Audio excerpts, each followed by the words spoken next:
Have you ever noticed that just before something enormous happens, like falling in love, losing a job, moving cities, there is a peculiar unease, a sense of being lost?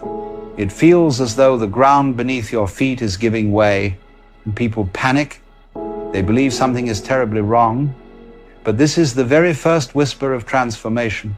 The seed feels it is dying when, in truth, it is breaking open. You see, the universe sends you this sense of disorientation to remind you that the familiar is ending and the unfamiliar life's great adventure is about to begin. But here lies the difficulty. We modern people, with our obsession for certainty, despise ambiguity. We wish to know exactly what comes next, exactly how it will unfold. Yet the universe never grants you that privilege. Instead, it tosses you into mystery, and it is precisely in that mystery that growth becomes possible. If you resist, you suffer. If you insist on clinging to your maps and your plans, the signs will seem like chaos, like betrayal. But if you let go, if you surrender, you begin to see the patterns, the order behind the disorder. It is as though life itself is training you to dance, not march. Once, there was a man walking along a forest path. He had lost his way, and every tree looked like every other. Panic set in. But then he noticed a small bird. It fluttered ahead, pausing, then flying a little further. Again and again, something within him said, "Follow." And though he had no map, no certainty, he followed the bird. Soon enough, the forest opened, and he stumbled back onto the road he had been seeking. Now, was this coincidence? Perhaps. But in the man's heart, it was more. It was a sign, one he would have missed had he been too proud to listen. You see, signs are never obvious. They are like shy creatures in the woods. If you stomp about with noise and arrogance, they flee. But if you walk softly, if you open your senses, you find them everywhere.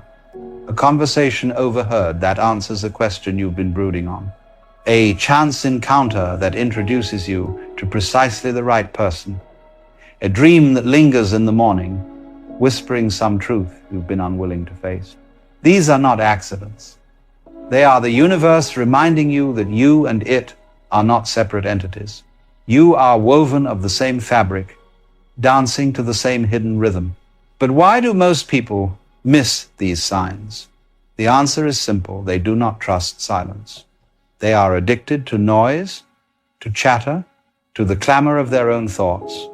You see, when your mind is always busy, you live in the future or the past. You are not here now. And the signs, my dear friends, do not wait for you in the future. They do not echo from the past. They live only in the present. The bird fluttering before you, the coincidence unfolding, the intuition stirring in your chest, these are fleeting moments. If you are elsewhere, you miss them entirely. It is as though life has placed treasures all along your path. But if you are staring at the horizon, you stumble past them without ever noticing. This is why sages, mystics, and poets have always reminded us, be still, attend to the small, for in the small, the whole is revealed. A smile from a stranger can be a universe speaking. A delay that frustrates you may, in truth, be life's hand steering you from harm. The ego demands grand revelations, trumpets in the sky. But reality is not so crude. The great mysteries hide themselves in the humble, waiting for the eye that sees. Now, many will ask, but Alan, how do I know it's a sign and not simply chance? To this I say, everything is chance, but chance itself is the language of the cosmos. It is as though the universe speaks in riddles, in games of probability, in patterns that appear meaningless until one gazes at them with a different mind. The point is not to catalog every occurrence as some divine telegram, but to live with awareness. When you are attuned, you no longer demand certainty. You sense, instead, resonance. You feel the harmony between what unfolds without and what stirs within. The Chinese call this the Tao. It is the way. It does not announce itself with fanfare. It flows like water, quietly, irresistibly. And when you align yourself with it, life begins to feel strangely effortless. Doors open, struggles soften. The right people appear. But when you fight it, insisting upon your own rigid path, you stumble and wound yourself at every step. The signs are there to guide you not as commands, but as invitations. An invitation to trust the flow, to stop resisting. But you must learn the art of listening, the discipline of seeing. This is not easy because it demands humility. Humility means accepting that you do not control the symphony of existence. You are but one note among many. And if you try to play louder than the orchestra, you create only noise. But if you learn to play your note in harmony, you find beauty. Now, let us look more deeply at the way signs appear. Sometimes they come as synchronicities, two events, unrelated, occurring together in such a way that they pierce you with meaning. A thought in your mind, and then the radio speaks the same phrase. A dream one night, and the next day reality enacts it before your eyes. Coincidence? Of course. But also something more. Something in you recognizes that you are woven into the pattern. These synchronicities are like cracks in the curtain, glimpses of the machinery behind the stage.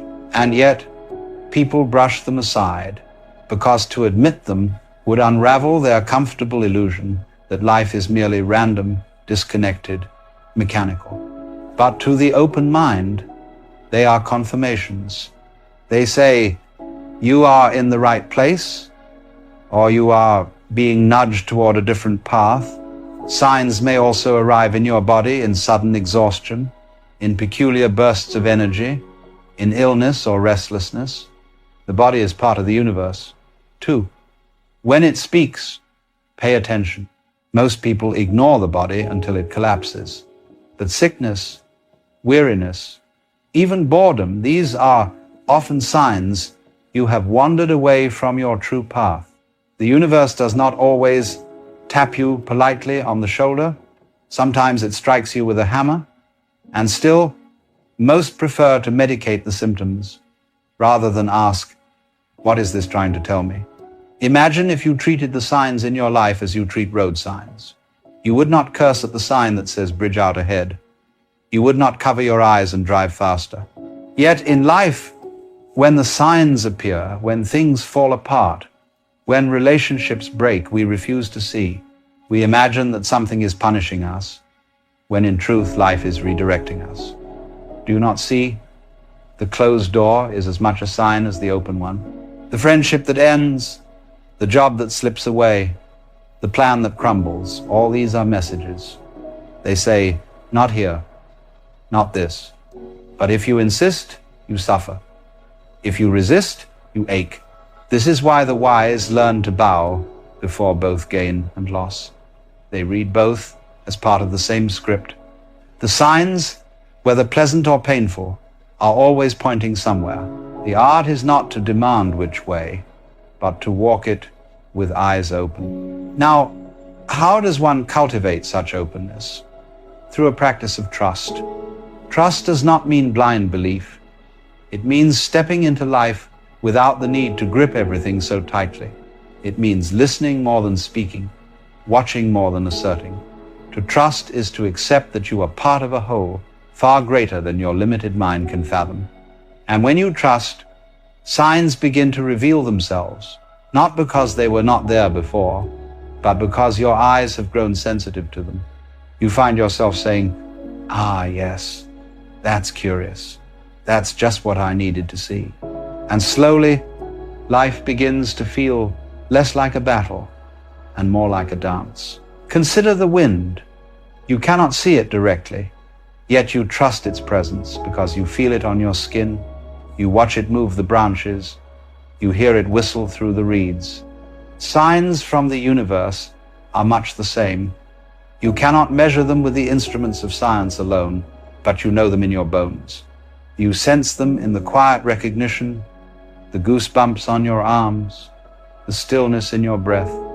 These are subtle perceptions, easily dismissed by the rational mind. But the rational mind is a blunt tool, forever seeking certainty, where only intuition will do. Many fear intuition, for it cannot be proven on command. Yet it has guided sailors across oceans, artists to their masterpieces, lovers into each other's arms. Intuition is the whisper of the whole, the voice of life itself. When you ignore it, you wander in circles. When you trust it, you discover paths you never imagined. But intuition speaks softly. It competes with the roar of fear, desire, and ambition. And so, the universe must send signs again and again, hoping you will pause long enough to notice. The tragedy is not that signs are rare, it is that our attention is elsewhere. The great irony is this: the universe is never silent. It is speaking constantly, through every sound, every sight, every chance encounter. The silence you experience is not its absence, but your own deafness. And when you awaken, when you quiet the mind and listen with the whole of your being, you realize that everything is communication.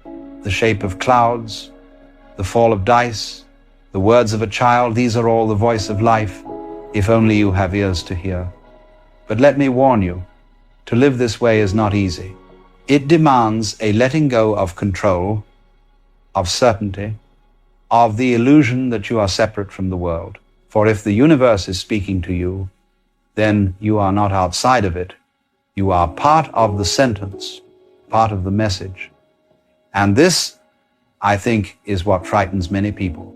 They prefer to see themselves as isolated individuals, masters of their own fate. But the signs whisper otherwise.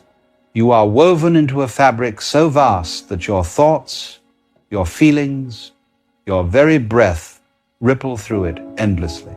To acknowledge the signs is to acknowledge your place in that web. And once you see it, you cannot go back to pretending that life is merely random, that you are alone. This is why the ancient traditions place such emphasis on omens, on dreams, on patterns in nature. They were not superstitious fools, as the modern mind often dismisses them. They were attentive. They knew that the world is alive, animated, intelligent. And to live well is not to conquer it, but to converse with it. You and the universe are partners in a dialogue that never ends. When you stop listening, the conversation becomes harsh. But when you listen, truly listen, life becomes like a dance, unexpected, yes, but full of rhythm, full of grace. So, how do we begin again to listen? The answer is so simple that most overlook it. Be still. Take time each day to withdraw from the rush of doing and simply attend. Attend to your breath. Attend to the hum of the world. Attend to the stirrings in your own heart. Signs cannot be caught by force. They are not prey to be hunted. They are gifts, revealed when you are quiet enough to receive them. And when they appear, resist the urge to demand explanations. It is not the task of the sign to tell you the whole story, only to point the way. Imagine standing at a crossroads. The sign does not describe every detail of the road ahead. It does not promise you safety, wealth, or fame. It simply says, this way, and you must choose whether to follow. That is all. This is why faith is required, though not the faith of blind belief. Rather, faith as trust in the unfolding, trust that the road, however uncertain, will lead you precisely where you need to be. And here lies the secret most never grasp. The universe's signs are not designed to satisfy your curiosity. They are designed to move you, to shift your being, to align you with your deeper self. And when you live this way, when you heed the subtle nudges, something remarkable begins to happen. Life itself becomes lighter. You no longer feel you must push so hard, strive so desperately, cling so tightly. You begin to notice how often things fall into place when you allow them, and how often they fall apart when you resist. even your suffering becomes different. Instead of resenting it, you begin to ask, what is this teaching me? What is life trying to show me through this pain? And strangely enough, the moment you ask, the pain softens, because now it has a purpose. My friends, the universe is not cruel.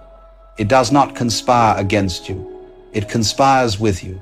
But like any dance partner, it requires your cooperation.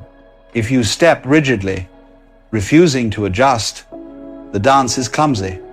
But if you yield, if you listen for the rhythm, you move together as one. The signs are the rhythm. They are the cues, the gestures, the movements that invite you into harmony.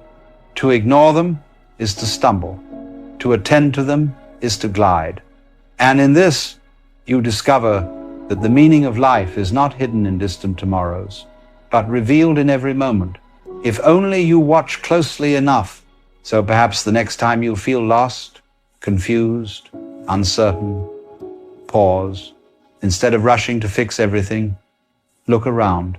Notice the little things. Notice the coincidences, the words that strike you, the silences that weigh on you, the doors that close. Ask yourself not, why is this happening to me? But, what is this trying to show me? In that question lies transformation. In that awareness lies freedom. And soon, you may come to realize that the universe has been speaking all along, not in thunder, not in fire, but in whispers. Whispers that, once heard, can change the course of your life forever.